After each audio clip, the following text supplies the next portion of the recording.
nous devons comprendre que nous pourrons rentrer dans une phase après tout pays que nous connaissons, tout problème, instabilité socio et politique, socio-économique, nous pourrons gagner en fragilité et en fébrilité de cohésion sociale là. Et priorité PAM, c'était connaître comment poste moyen t'es qu'à servir à contribuer à retisser et tissu social là. Comment t'es qu'à voyons notre image. Exactement. Mais image, c'est pas seulement pour l'étranger, non, pour nous-mêmes. Et voyons image by tête nous, que nous semblons toujours, que nous gagnons des points en commun toujours, que nous cachons des points de convergence. Et rappelez-nous que nous plus semblés que nous pas semblés. Et patrimoine culturel et immatériel là, c'est une plateforme idéale pour lancer message ça, parce que il permet tout non seulement et identifier, répertorier des éléments culturels qui rassemblent, qui fédèrent les peuples, mais aussi pour rentrer en dialogue avec le monde autour de l'élément culturel. Et là, je me tête moi pour me connaître qui élément qui plus dit nous haïtiens, nous ensemble, que sous jour. Il est difficile pour joindre un qui plus puissant que symbole ça, qui est un symbole historique, qui est un symbole culturel, qui est un symbole de décision que nous répétons annuellement. Il y a des familles le dimanche, je bois soupe en tout, il y a des fois, chaque fois qu'il y a un événement marquant dans la société, dans la vie familiale, là, rassemblés autour de soupe là, personne ne va jamais chita pour compte libre pour dire m'bral mon soupe. Toujours boire soupe là avec mon monde. C'est ça. Son bagage collectif, son rituel que nous attachons à lui depuis plus de 221 années, que nous boire soupe ça pour nous dire à chaque fois que nous croyons dans l'idéal ancêtre nous croyons que nous avons droit à la liberté, nous croyons que nous avons droit à un avenir meilleur. Et c'est affirmation ça que nous devons mettre en avant dans fin année 2021. C'était un processus très long. C'est la première fois ici Haïti de rentrer dans le processus ça. Et nous devons que première soumission, première inscription, c'était le premier élément que nous avons partagé comme peuple libre et en 1804 qui s'est sous ça pour nous rappeler tête nous que nous forts, que nous avons fait face à des adversités qui étaient plus graves, que nous avons surmonté, et nous mettons tête nous ensemble. Et donc, symbole là, à la fois pour nous-mêmes et pour l'international, elle était un impact très important. Ça, c'était le premier aspect question. Deuxième aspect, est-ce que vous avez un autre projet que nomination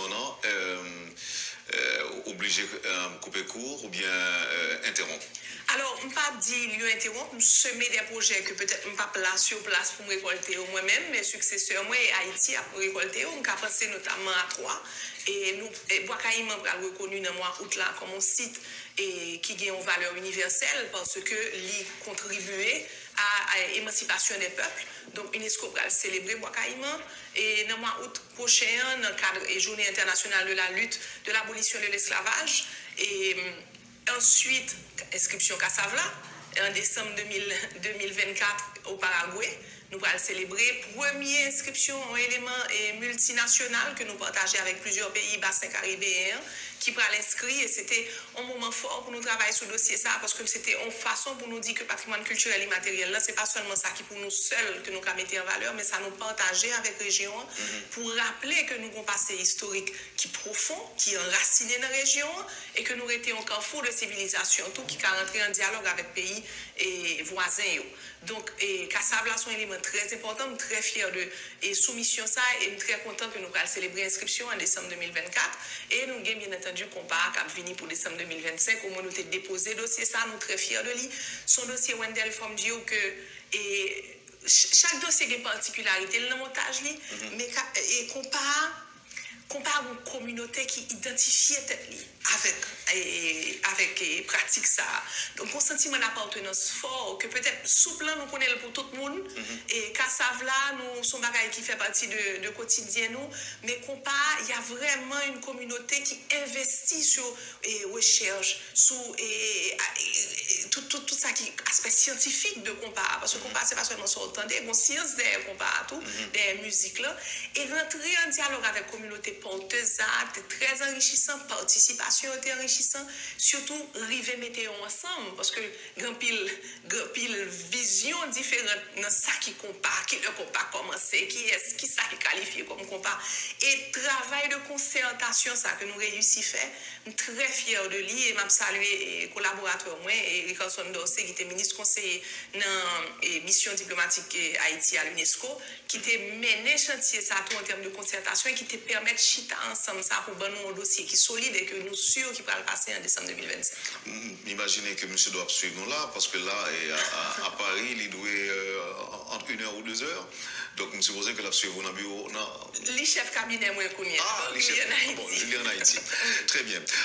Madame la ministre, il y a quelques instants, on dit que lorsque le Premier ministre Gary Coney fait appel à vous, donc, vous êtes presque même très content pour retourner.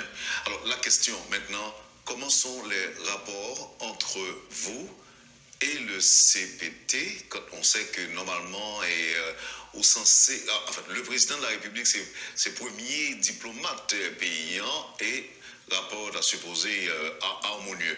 Par contre, qui j'en voyais? Comment ça y est, entre vous et les 7 ou les 9 conseiller présidentiel. Conseiller président. Yeah. Alors, pour moi, on est dans un climat harmonieux et de déférence. Bien entendu, c'est la présidence et les ministres, il y a un rapport de déférence. Ce qui est important à noter, et Wendell, nous sommes dans une structure politique inédite, où des acteurs politiques, des partis politiques notamment, qui en temps traditionnel ne partagent que très peu de points de convergence, se sont mis d'accord pour une première fois de créer le Conseil présidentiel de transition et de nommer, de sélectionner, et par consensus, un Premier ministre neutre qui, lui, a pu former son gouvernement en 7 jours. Je pense qu'il faut saluer cet effort que ces acteurs ont pu déployer au bénéfice de la population haïtienne. Et il est normal que dans les premiers jours, nous sommes encore vraiment à l'aube de cette nouvelle entreprise, qu'il y ait une période d'acclimatation ou des ajustements au niveau de la communication, au niveau de la coopération peuvent être nécessaires pour améliorer les rapports. Mais la décision importante, c'est que tous les acteurs sont engagés à travailler ensemble, à collaborer franchement pour avancer cet agenda de la transition et servir le peuple haïtien. Je pense que je suis honorée de faire partie de cette dynamique où tous sont vraiment prêts à s'engager dans un effort collectif qu'on appelle le COMBIT. Moi, supposé que au fait un peu le monde prend sa relève en Haïti, une fois arrivé, gagner une belle vague, une énorme vague de rappels que vous faites. Un pile diplomate, vous demandez de rentrer. En fait, nous rappelons. Alors, nous toujours tendez vous dire, en général, rappelez-vous pas jamais trop loin de révocation. C'est à peu près ça. La question, madame, qu'est-ce qui justifie cette première vague de rappel? Alors, on va le côté en nuance. Rappel pas trop loin de révocation. Je pense qu'il est très important de faire attention à ça. Le rappel fait partie d'une prérogative qui revient au ministère avec l'aval du Premier ministre et bien entendu, ça a été le cas. Le rappel n'est pas une révocation. Et m'a posé une question, on va me répondre au deuxième volet. Si vous-même, Wendell, vous êtes un journaliste, et vous dites, mon cher, vous avez passé dans le sud là, m'a fait une mission à le couvrir pour moi. Et que vous êtes dit journaliste là après un mois, après 1 an, tournez pas au presse et nous allons réévaluer pour qu'on ait qui côté nous allons voir ou bien si c'est nécessaire pour repartir en mission. Est-ce que vous révoquez journaliste là? Ah, je dois répondre. Oui, j'aimerais bien savoir. Peut-être. Sous dire, vous voyez la mission et pour faire rentrer, c'est pas. Non, je vous dis que peut-être. Moi, je pense que. En ce qui vous concerne, même des bien pour préciser question, madame la ministre, de dire pas trop loin. D'ailleurs, oui. Je n'ai jamais travaillé à la chancellerie, encore moins dans les missions diplomatiques. Je dis ou je répète ce que j'ai entendu très souvent. On dit, il n'est pas trop loin. Ça peut arriver qu'on garde, même qu'on tente de dire dans le service central, centraux, bah, c'est ça. C'est ça. C'est une nuance importante, c'est un rappel aux services centraux. C'est-à-dire que la diplomatie est un dispositif que l'État déploie à l'échelle internationale et il lui revient à un moment donné de décider de le rapatrier, c'est-à-dire de demander à ceux qui ont été déployés de revenir pour toutes sortes de raisons. Évaluation, réaffectation, mise en disposition aux services centraux ou bien révocation. On ne peut pas exclure. Mais la révocation peut se faire à l'étranger. Elle ne nécessite pas nécessairement de revenir en Haïti pour faire une révocation. S'il y a quelque chose, une faute grave, on n'a pas besoin de rappeler pour révoquer. La ministre n'est pas en train de faire naître l'espoir chez les rappelés. Juste pour terminer, aussi, la fonction du rappel peut être une fonction de consultation. Ce qui arrive, par exemple, lorsqu'il y a un cas grave dans un État, où on peut même rappeler l'ambassadeur pour présenter une consultation approfondie à sa chancellerie. Je ne suis pas là pour faire naître un espoir, mais je suis là pour faire comprendre quelque chose de très important auquel je suis attachée, même si effectivement mon poste à l'UNESCO était le premier. Je pense que nous devons, comme Haïtiens, nous rappeler que la diplomatie, ce n'est pas en DDR, non pas qu'à dehors net. Il faut, dans toute diplomatie, avoir le principe de rotation et surtout cultiver l'attachement des diplomates à la terre qu'ils représentent. C'est-à-dire qu'on ne peut pas permettre à un diplomate de passer 22 ans, 30 ans consécutifs à l'étranger, où sa famille s'établit, les enfants naissent, vont à l'école, finissent l'école, alors que le rapport au pays que l'on représente et que nous devons défendre ses intérêts, et quelque part, il y a une rupture. Il y a une rupture territoriale, géographique, qui est cautionnée par le ministère, puisque le ministère ne demande jamais de revenir. Donc, moi, je pense qu'il y a un besoin urgent de remédiation à ce principe qui doit passer par certaines réformes où le principe de rotation doit être établi. Et d'ailleurs, Wendell, les pays hôtes qui reçoivent nos diplomates nous l'ont déjà demandé. C'est le cas aux États-Unis, au Canada et dans certains pays d'Europe où le pays qui nous reçoit nous dit « on ne peut pas quitter mon nom tout le temps ça ». Donc, on ne peut pas continuer à recevoir appel ça. Il faut nous comprendre que toute diplomatie dans le monde installe les principes de rotation et il est nécessaire. Il y a d'autres appréciations aussi, Wendell, qu'on doit prendre en compte. À une certaine mesure, à chaque fois que la présidence est renouvelée, le corps diplomatique est démissionnaire. Parce qu'il doit présenter sa démission et être soit renommé, réaffecté ou non par la présidence qui nomme les ambassadeurs et les consuls généraux. Donc, dans un certain cas, c'était une procédure inévitable qui devait se faire naturellement, qui a dû se faire par la procédure de la chancellerie, mais qui maintenant revient à la présidence de déterminer qui sera nommé et réaffecté. Il y a quelqu'un qui dit que ça a été fait au cas par cas, par exemple, il y a des gens qui ont il y a des gens qui... Non. C'est un processus qui ne peut pas se faire, qui doit se faire de façon progressive, parce qu'on ne peut pas arrêter pour dire, on va rappeler, tout le monde en cours, parce qu'on va créer un déséquilibre à l'échelle internationale, qui est malsain pour vous. Et donc, si on fait une procédure comme ça, on est obligé de faire de manière progressive. Ou annoncer une promotion de 35 femmes au sein du ministère des Affaires étrangères. Bah, menti. 33. C'est 33. Oui. Merci pour la rectification. Pourquoi une telle mesure? Quand je suis arrivée, j'ai demandé de faire l'inventaire de... Bon, il est disponible, oui, sous le livre. Là, même, tu voulais vraiment une idée d'équité de genre, de balance entre hommes et femmes qui travaillent dans le ministère. Là, au niveau de la diplomatie et services centraux aussi, et des équilibres choquants. Nous avons très peu de femmes par rapport au taux d'hommes. Et là, nous avons des profils familiaux. Pour la plupart, en pile dans eux, ils ont plus de 14 ans, ils n'ont pas bénéficié d'une grande promotion. Donc, c'était une façon, et à l'occasion de la Journée internationale de la femme dans la diplomatie, de réparer une certaine injustice qui est que, de un, les femmes ne sont pas suffisamment représentées, de deux, elles sont invisibilisées dans leur travail parce que la plupart du temps, les postes de décision sont réservés aux hommes.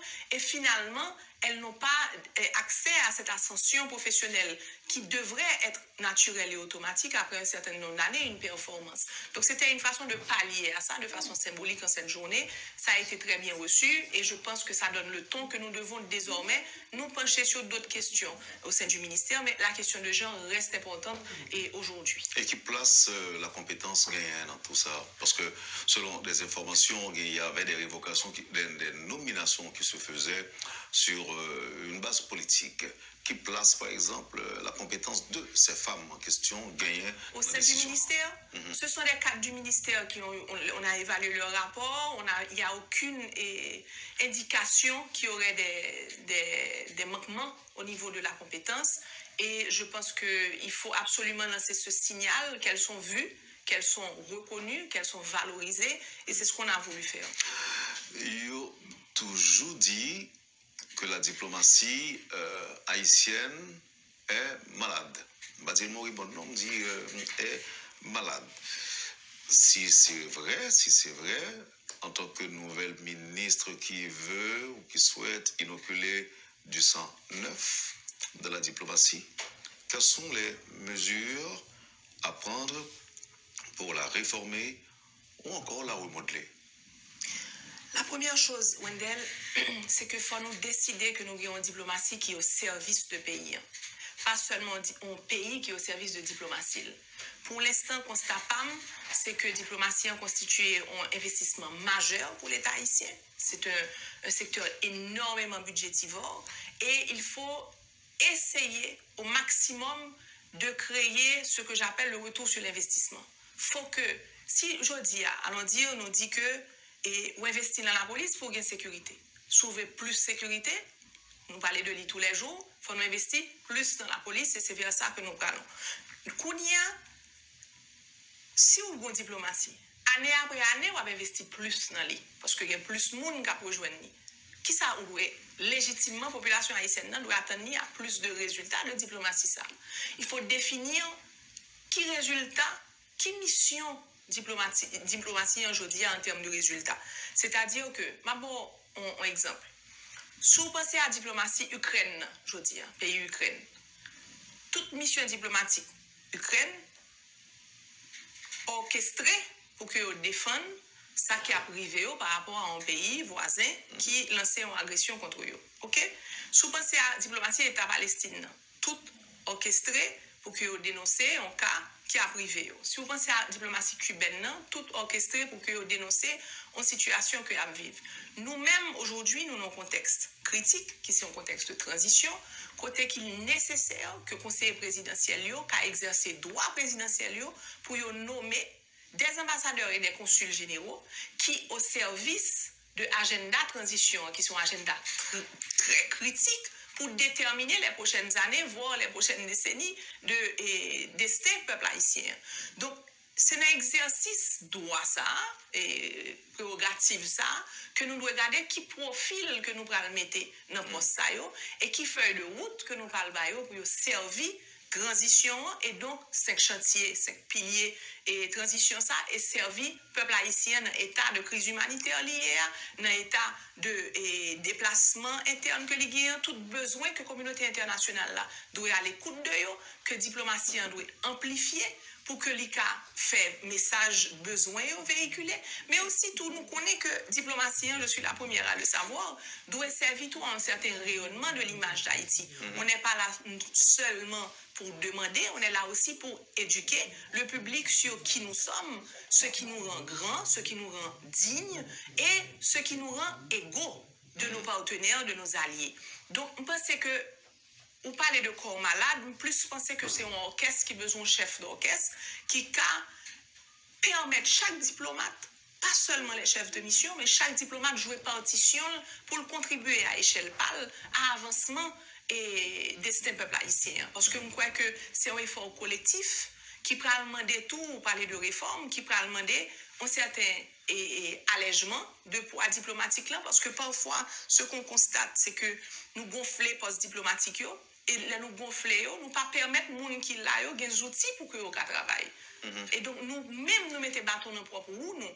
Donc il faut nous créer des conditions qui permettent diplomates non seulement dans critères de sélection, de compétences, de disponibilité à être vraiment au service de la cause haïtienne, mais aussi dans les outils que nous mettrons à leur disposition pour que vous exécuter le travail nous demandons de faire. Madame la ministre, il y a plus de 80 diplomates qui rappelaient, ça peut représenter un poids économique pour le trésor public.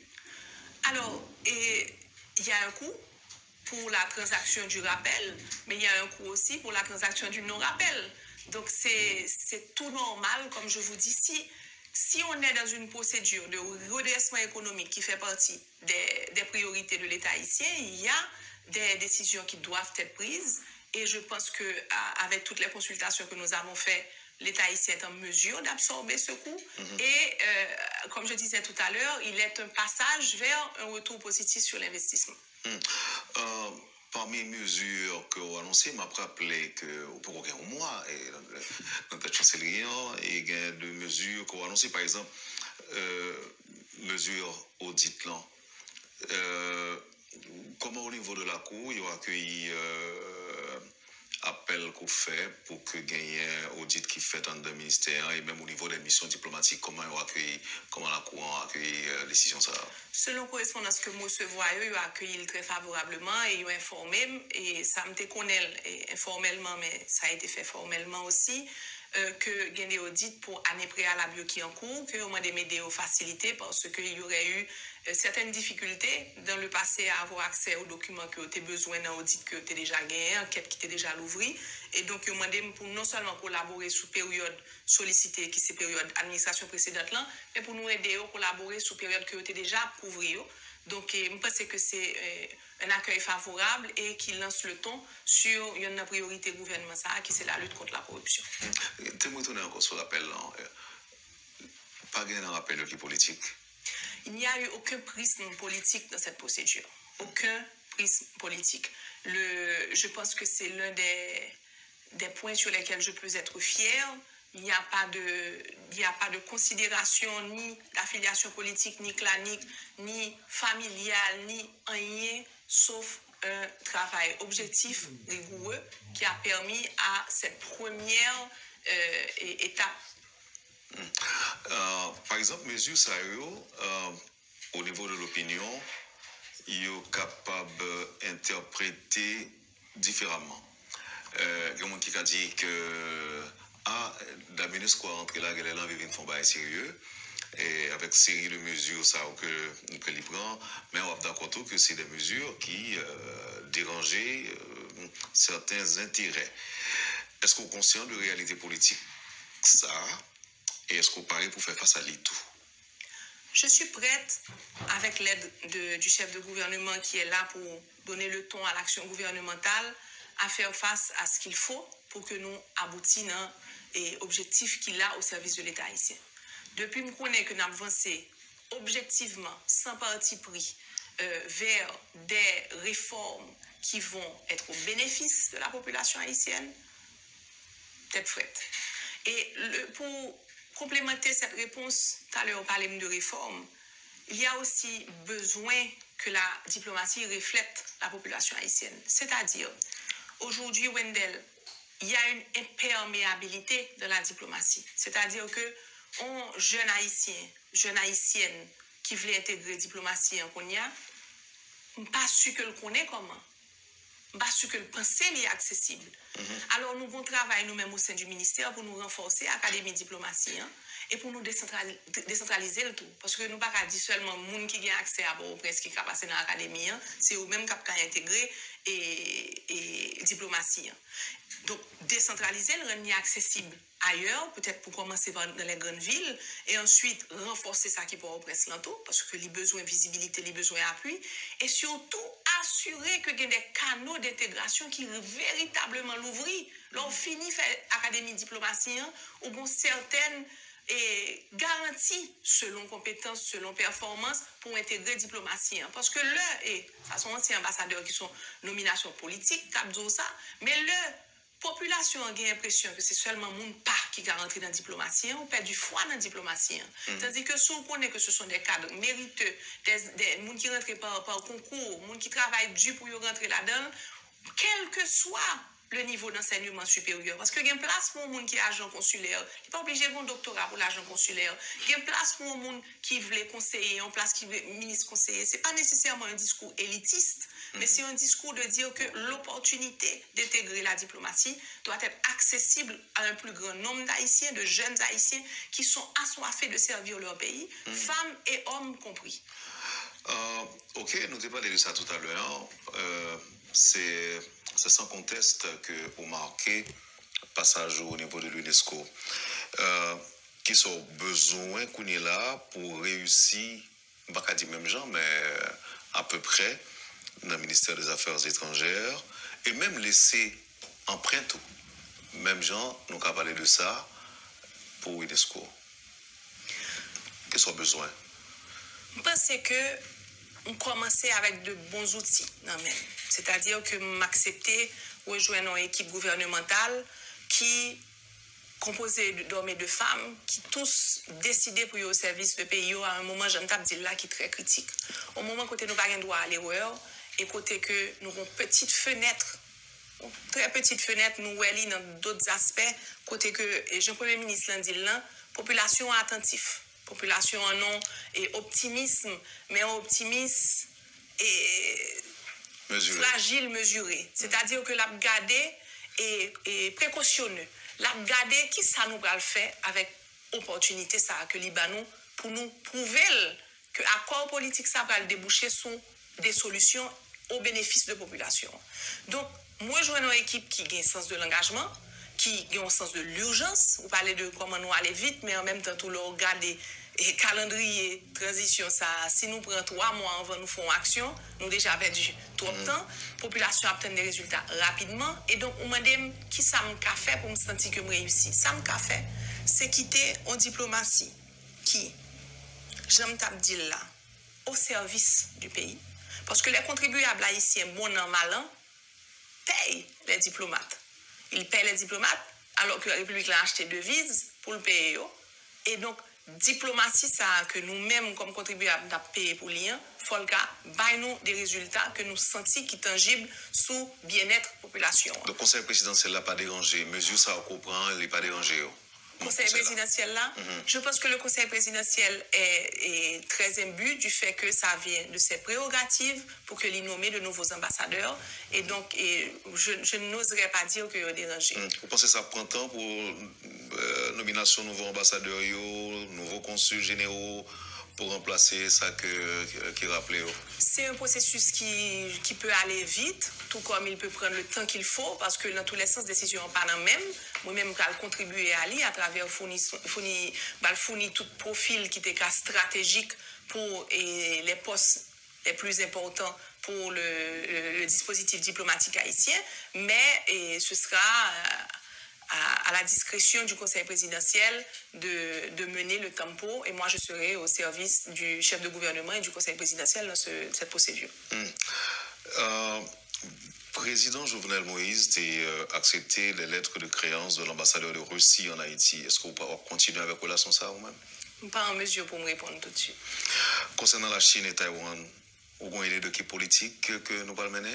Alors ça, il est trop tôt pour nous d'engager sur ce sujet parce que nous avons revoir un segment côté que nous avons explorer avec nous plus les grandes lignes de la politique étrangère qui pourra le déployer et nous prévoit tout pour que nous fournir à toute poste diplomatique quelque chose qui n'existait pas jusque-là, qui c'est ça nous relie le narratif de la transition qui sera élaboré avec les autorités compétentes, côté que tout diplomate, particulièrement les chefs de mission, peuvent avoir accès à ces éléments de langage et les lignes directrices que vous pouvez défendre nous-mêmes.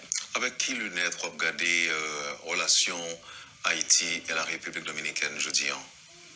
Je pense que ce qui est clair, c'est que nous sommes appelés à cohabiter sur cette île que nous partageons, qu'il est nécessaire que nous engagions toute conversation, tout échange, comme je disais tout à l'heure, avec la certitude que nous sommes des égaux, que nous pouvons nous regarder Dieu dans les yeux, pas quelqu'un qui est plus bon que l'autre, une besoin l'autre, une doit vivre avec l'autre.